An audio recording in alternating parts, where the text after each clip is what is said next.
Welcome to the GoldSeek.com Radio Market Nugget, a special presentation brought to you by the president of GoldSeek.com, Peter Spina. Congressman Ron Paul discusses his HR1207 bill.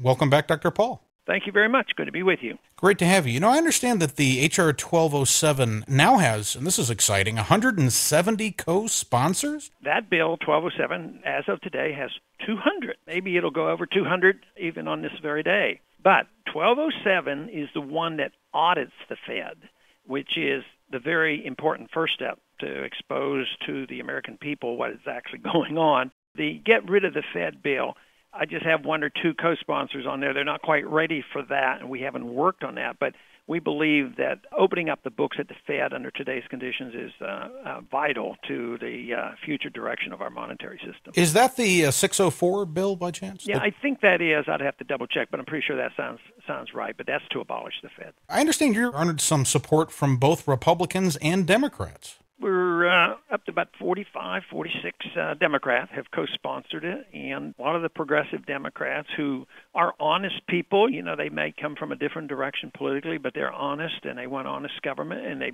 believe in open government. This would be a hard bill for anybody in the Congress not to vote for if it ever gets to the floor.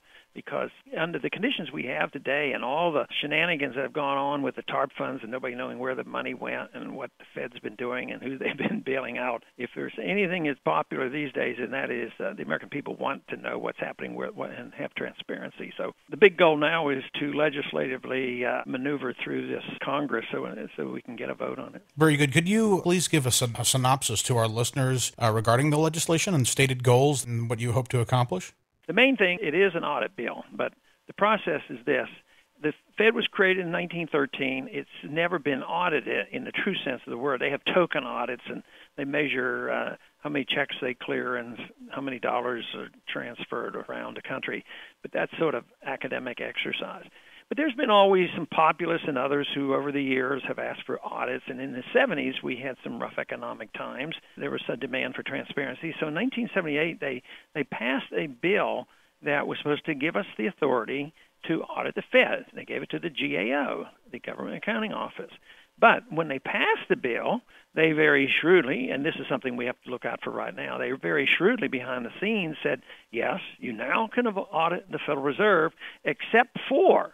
And then they listed all the exceptions, which were things like the monetary policy, the deals they make with other central banks, and all the secret hearings they hold on monetary, all the things that you need to know about what they're doing were excluded from the audit. And what we do in this bill is we actually go back and we repeal those exceptions to the rule, and then we require within 1 year that the GAO perform an audit.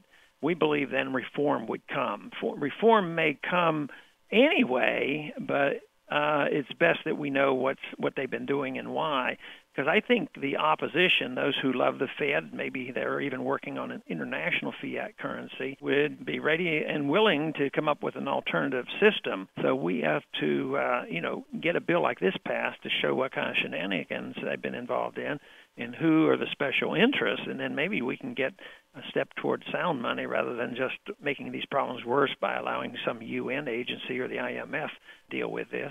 There is a move, and I'm sure you're aware of it, where they would like to use these special drawing rights of the SDRs under the IMF as the international reserve currency, which, quite frankly, would be a disaster. Probably wouldn't work anyway. Sure, just an end of more of our sovereignty. You rightly pointed out back in 1913 that the Federal Reserve came into being. It was in a late-night Christmas session where most of the congressmen were home for vacation at the time. You've pointed out in some of your previous writing here, it only took 2 decades for the Fed to bring about the Great Depression. They inflated away the value of our currency 96% since then. This is almost a reverse Robin Hood scenario where they're stealing from the poor, just to give to the rich via controlled inflation. And they're supposed to be the guardian of the money, and yet Amazing. they are the destroyers. They are the counterfeiters.